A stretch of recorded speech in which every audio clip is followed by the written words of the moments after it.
Hey folks, Alan Mandic, the Hot Rod Hippie here. This video we're going to be talking about shaving the firewall on the 1965 GMC C10 Build. Now this isn't just shaving a firewall. Well, in this case it is just shaving a firewall. But what I mean is that the tips and techniques I'm going to show you in here can actually be useful for various different panel work on a vehicle or metal working projects that you might have. So let's check it out.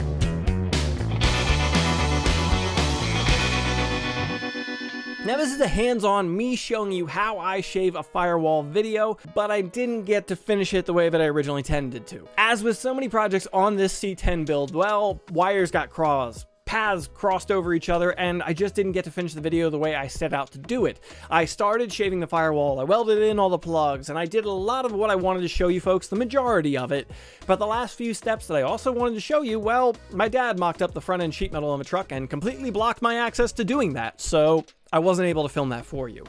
Still gonna be valuable information in here, so let's dive in. Now, in the 1965 GMC C10 that we are working on, there are a plethora of holes in this firewall, whether it be the original heater box holes, the wiring for the heater box or the engine, the front lighting harness, the pass-through for the original throttle cable. There's just a lot going on here. Now, as we're doing a largely full-on custom truck, well, I didn't want that. I didn't want to have a whole bunch of holes throughout the firewall. I didn't want to just get some random rubber plugs and stick them in there, because that looks like we just didn't bother or take the time to finish things off the way we want to. Now, if this was a fully painted truck and we were doing this, well, I might not have any other option to do this. But in the same regard, doing a firewall on even a painted car isn't the end of the world if you're willing to do the disassembly work to get to it, because panel painting just a firewall isn't that big of a deal when you compare it to having to paint an entire fender or quarter panel, something that's going to be more visible all the time on a vehicle. Also, the edges of a firewall often give you a really good break point where your paint can change slightly in hue, color, or whatever,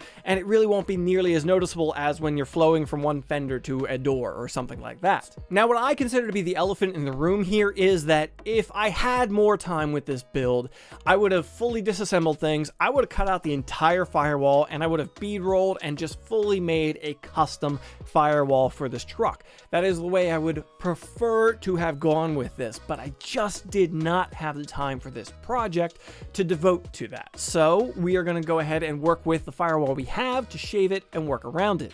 But I did mark out the edge of the firewall, kind of showing where I could have cut away the original firewall, gotten to the flange of it to go ahead and make a whole new firewall panel if I would have had the time to do so.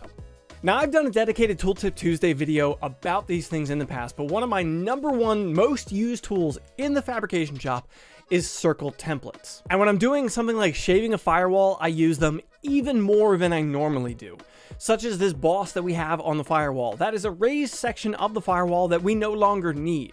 It was probably for mounting for the original heater box or something like that.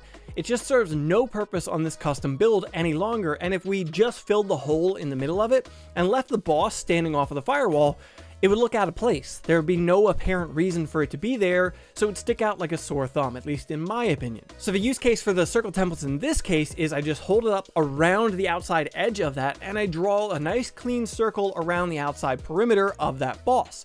This is going to be my cut line to come in here with an air body saw and cut my way around that boss and remove it entirely, giving me a nice round hole that I can then plug up with a piece of sheet metal later.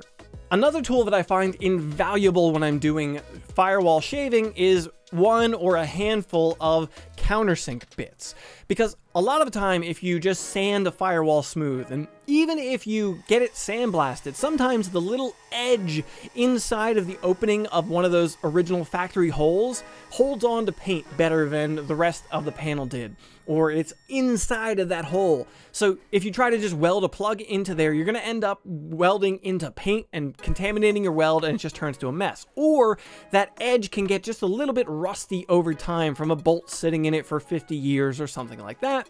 So this allows you to go ahead and clean that hole up with quick and easy access. Another way that the countersink bit is really handy on process like this is you'll often or almost always find that the factory holes on firewalls were punched in originally, and they almost always have at least a little bit of a burr heading into that hole.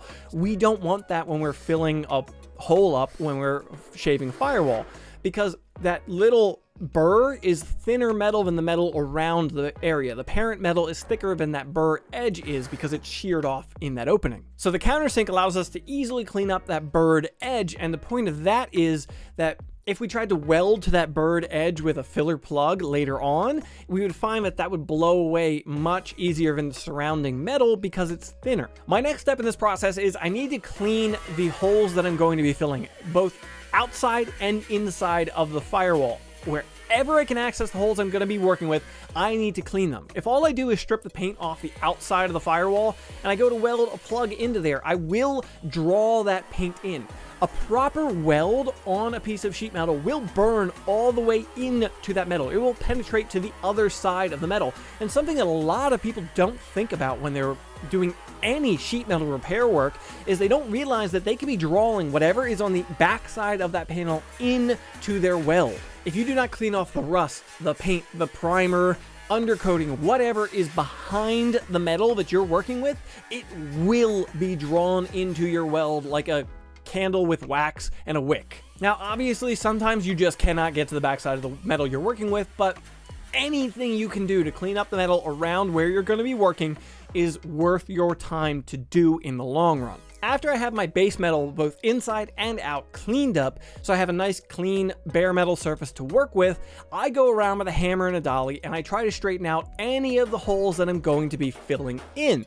You'll very, very, very often find that the holes you're filling are distorted. They're not flat any longer, if they ever were to begin with. Especially like right here, I'm showing you these screw holes where originally one of the plates for the heater box would have mounted to the firewall. Those were just sheet metal screws into bare sheet metal. So as such, when the screw goes in, it distorts the metal so it has something to grab onto. That's the way sheet metal screws work. Well, if I just wanted to fill those holes up, now those would end up thicker than the surrounding material because the hole that I was filling was concave. So yeah, concave, not convex. So as I filled that concave hole, I actually filled a deeper well, basically, than I would have if I actually welded a plug into the metal the way I should have. So I go around and I clean up those screw holes, just a few taps with a hammer and a dolly to flatten them back out to the way they should be. Same thing goes for any of the other holes on the firewall. At least give them a few taps, check them, feel them, see if they are where they should be. A lot of the heater boxes and the radios and things that mount to the firewalls can distort the metal over time. And if I start with a flatter piece, it'll save me more trouble down the road. Welding a repair piece into a distorted panel is only going to make straightening that panel out more difficult. Now the circle templates come back into play. Another excellent use for them is I hold them up against the hole that I'm going to be filling and use them as a gauge to check the size that I need to make a plug for that hole. Hold it up against there and find out, is it 7/16, is it 3/8, 9/16, whatever hole size I'm going to be filling. And then I go to a piece of sheet metal and I transfer that exact size to the piece of sheet metal. Now I know what size plug I need. I cut it out with a pair of snips or whatever various uses I might have. Last shop I worked at, we had a corner notcher. It was really good for doing this type of work. I had a pair of snips on hand to do this job. And that gives me my jagged little plug for the hole. Now I need to clean up the edges of it because I wasn't able, of course, to make a perfectly round hole here. I use a good pair of pliers to hold on to the plug and a die grinder to sand the edges nice and smooth. I don't want to remove much material. I just want to round this off. I can always remove more material if my plug doesn't fit, but adding it back to it, I might as well just cut another plug and start over. So just take your time when doing this. In a better shop situation, I would use probably a belt sander to do this operation, but I didn't have a belt sander on hand here. The next step, I check my plug against the firewall. I check to see if it needs to be ground, sanded more to fit into the opening a little bit. Now, something I can do here sometimes, not always, if I'm doing it really good that day, I can get the plug to fit just into that opening, but I can't push it in there by hand. What I'll do is I'll back it up with a dolly and then smack it with a hammer a couple of times, and that'll actually like press it in there and give it a press fit into the opening. That is the ideal way, in my opinion, to fill holes on a firewall, but it also doesn't work out all the time, and it didn't work out here. In this case, I was able to access the area with a clamp and just hold the plug in that way, so that's what I ended up doing here. Of course, that is the exception to the rule when you're shaving firewalls. The hardest thing, in my opinion, about shaving a firewall is accessing the holes you actually have to fill from both sides. Because sure, you could push a plug in from the outside, but when it falls through into the inside of the vehicle, what do you do then? Well, one thing you can do then is use tape. This is something that, it's one of those, like, I'm not exactly proud to show you this, but it's a tip that works. I put a piece of masking tape over the hole that I'm going to be filling, preferably not covering the entire hole, just a portion of it, and then I just stick the plug in from the outside gently so that it sticks to that tape, and that tape keeps it flush with the firewall where it needs to be. Then I come in, tack that piece in, and then I peel off the tape as soon as I can. As soon as that plug is held to that firewall, I get the tape out of there because it will contaminate, it will burn and ruin your weld if you try to continue on with it in place. But it's just one of those things that like you have to do to get through the job. A lot of people think, oh, well, magnets, stick a big strong magnet on the backside of there. Magnets screw up welds. They draw the weld arc, they push the weld arc, they really mess with it. Stick a magnet close to your weld sometime and just do a test weld. See what happens. I promise you, it is not going to be a good time. Now, once I have my plug tacked into place, just tacked, I don't want to go whole hog and full on weld it in there. I want to come back through with a hammer and a dolly, and I just want to give that a few taps. I want to stretch those tack welds back out because they will shrink. A lot of people don't realize that when they're talking about distortion of a panel, oh, my weld distorted. It's not distortion, it's shrinkage. It's the metal shrinking around those hot spots. That's a whole different topic though. I want to come through there real quick and just give that a good little tap, a quick little hammer and dolly action to flatten that back out so that I'm not fighting the distortion that the tacks created when I fully weld the piece. And then I can go through and just fully weld the piece in. Not a big deal. I didn't show that because it's hard to get a good camera angle on welding when you're setting everything up for yourself. Another trick that I often use when I'm filling a hole that's not round, and I can't just hold a circle template up to it and go, okay, it's this size. I got a teardrop shape, or in this case, I've got the slot shape here. I will back up a piece of metal against the opening of that hole, and I'll just trace around the inside of that opening, which immediately transfers the shape that I need to the new piece of metal. And then I can head back to the snips, and I can snip out the opening that I need, sand the edges, same as the previous one, so now I have a filler plug for that opening. And I already hear some folks, well, yeah, my arms aren't long enough to reach around the firewall to go ahead and hold a piece of metal up there and trace it like that. What do I do? Good old friend masking tape is back to the rescue once again. You can see here I just went ahead and taped a random piece of metal to the opening of the firewall where I knew I was going to be filling up a hole, taped it on, went on the inside, and I could trace the opening so that I could cut out a piece for that hole. I can't express to you how much I use masking tape to the point that people pick on me for it, but it is such a useful tool in the shop. Now, when we're talking about those smaller holes that I mentioned earlier, the sheet metal screw holes, often those can be slightly different sizes. A number 10 here, a number 12 there, a number 8, whatever. What I'll usually do in those situations is pick a drill bit size. Generally something like 3/16, or if some of them are larger than that, maybe 1/4 inch. And I'll drill out all of those holes so they're all the same size. That'll take care of those burrs I was mentioning earlier. That'll give me clean holes so the edges aren't rusty on the inside of the opening. I have good uniform holes to work with. They're not torn or distorted in any way. I have fresh, clean holes to fill. That sounded wrong.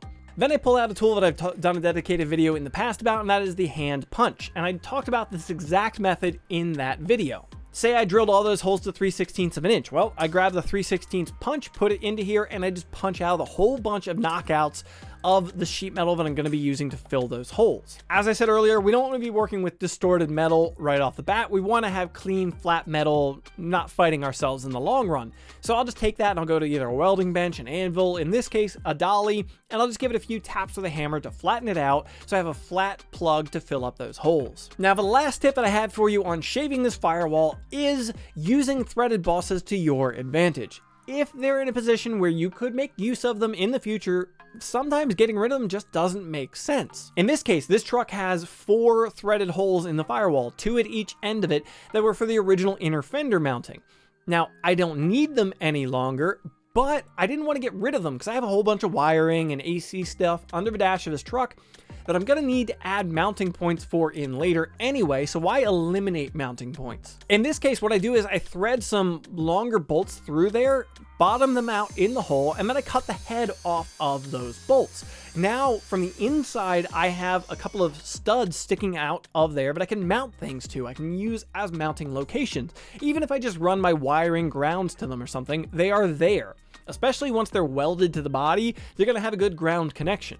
Then from the outside, I just weld up where the head of the bolt would have been and grind that smooth to the firewall Now I have usable threaded studs in this vehicle that I can still use for other applications. And those are the tips and tricks that I have for you on shaving a firewall. Basically, the only thing that I didn't get a chance to cover, unfortunately, was the metal finishing portion of this, which really, metal finishing is a video series that I've been meaning to do for ages now, so I kind of feel good that I didn't get to do that in this video, because I would have been talking about a lot of topics that deserve their own dedicated video. I want to take a quick moment to thank my patrons on Patreon. Thank you to these fine folks for supporting the HotRodHippie and the content that I produce on the various platforms that I do. The type of content that I make is hands-on most of the time. I have to do this work just so I can talk about it with you folks. That's something that a lot of YouTubers don't have to do. It's double the amount of work that a lot of people have to put in, and these fine folks allow me to do that. So thank you to them, and if you would consider, please check out patreon.com/HotRodHippie. That directly supports this channel.